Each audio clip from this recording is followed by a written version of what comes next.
Hey, Sophia Lights Math and History, and we are going to take a look at work and power. So this is a completely new unit for physics. So when you think of work, well, what do you think of? Well, yeah, you are doing work in your so-called physics class, and yeah, you do need to push things and pull things to do some kind of work, and that's actually what it is. Work is actually a force that is moving some kind of body to some kind of distance. So basically what's happening is this green cube I placed over here, my finger is actually doing some work. So work is also measured as the symbol for W. And the formula for work is F times D. The force in newtons multiplied the distance in meters. The units will be in newtons times meters, kilograms per meter second squared. And joules is the energy used for work. It's a way to measure work that's needed to lift, pull, or push an object. So work is also going to be this information below. Work and energy separately and also together are scalar quantities, meaning that the quantity only measures one thing without a direction. However, even though there is no direction with work, there could be work saying that I want to push this block and work is going to be pushing it this way.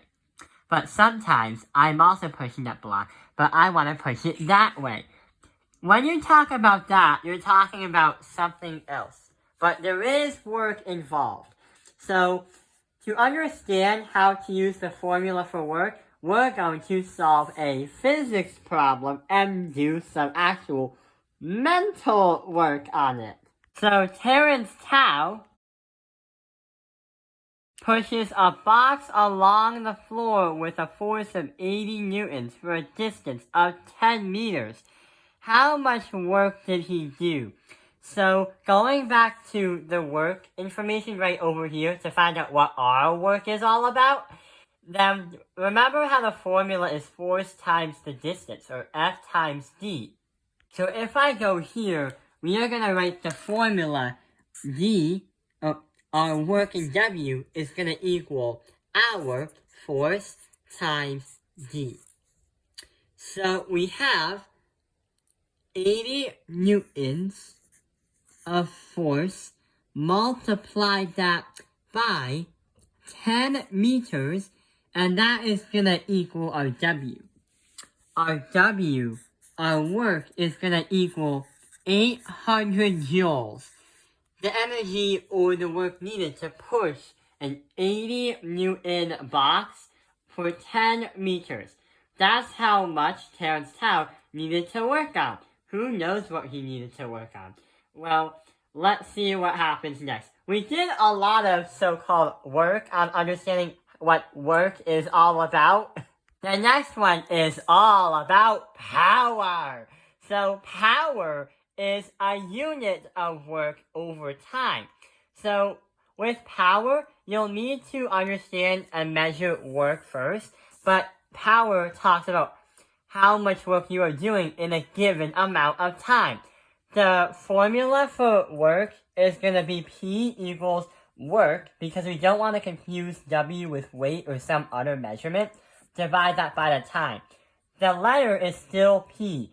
The units are in joules, but sometimes we say that they're in watts. So watts are another unit, but usually you are hearing that in electricity. But this kind of math problem that we're going to do below is going to focus on some watts. Here is the math / the physics problem. How much does a green Vex robotics motor that has 5.5 watts do in 6 seconds? How much work does that motor produce? So what we could do is use the formula.